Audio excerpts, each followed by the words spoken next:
शेतकरी मित्रांनो, April May महिन्यामध्ये जर कधी आपण या पिकांची लागवड केली तर निश्चितच आपण मालामाल नक्कीच होऊ शकतो. तर ते कोणते प्रमुख 10 पिकं कोणते, तर त्याविषयी आपण या व्हिडिओमध्ये संपूर्ण चर्चा करणार आहोत.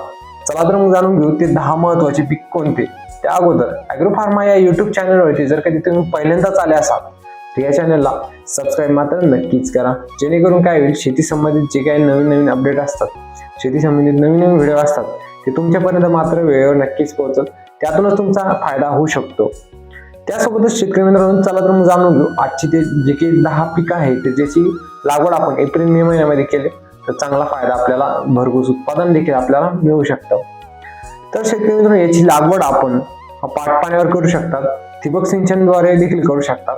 त्यासोबतच आपण स्प्रिंकलरवरती देखील हे पीक घेऊ शकतात. आणि उन्हाळ्यात दिवसामध्ये आपल्याला पाण्याचं व्यवस्थापन योग्य पद्धतीने करणं खूप जास्त महत्त्वाचं ठरतं. तर पहिलं प्रमुख पीक म्हटलं तर आपल्याला काकडी या पिकाची लागवड करू शकता. दुसरं महत्त्वाचं पीक म्हटलं तर आपण कोथिंबीर या पिकाची लागवड करू शकता. तिसरं महत्त्वाचं पीक म्हटलं तर आपण मिरची या पिकाची देखील लागवड करू शकता. चौथं महत्त्वाचं पीक म्हटलं तर आपण झेंडू या पिकाची देखील लागवड करू शकता.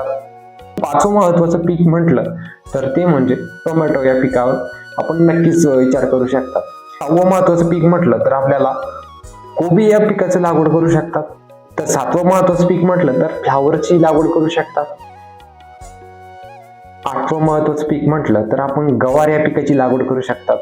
नववं महत्त्वाचं पीक म्हटलं तर आपण मेथी या पिकाची देखील लागवड करू शकतात. आणि 10वं महत्त्वाचं पीक म्हटलं तर आपण मक्का सीडकॉर्नची देखील लागवड करू शकतात.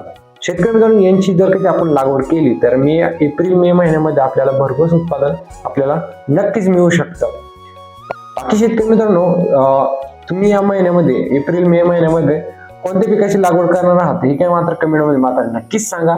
त्यासोबतच अशी शेती संबंधित असे नवीन व्हिडिओ बघण्यासाठी या चॅनलला सबस्क्राईब मात्र नक्कीच करा आणि हा व्हिडिओ जास्तीत जास्त आपल्या शेतकरी मित्रांपर्यंत नक्कीच पोहोचवा, जेणेकरून त्यांचा देखील निश्चितच फायदा होऊ शकतो.